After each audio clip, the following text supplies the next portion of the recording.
Hi everyone. To know how to solve a Twitter login problem in bgmi mod a big problem.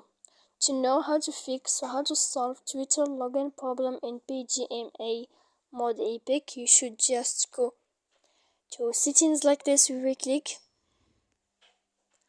After that, in this page, you will go to apps, default apps, app settings. When you will see this list, you will go down to find the application of Twitter and you will enter. When you will see this page, you will go to click first stop. After that, you will enter to storage. When you will end this, you will click clear cache. Then you will go to click clear data. And after all that, when you will end this, you can update your application. So please don't forget to support us by like and subscribe. See you next time.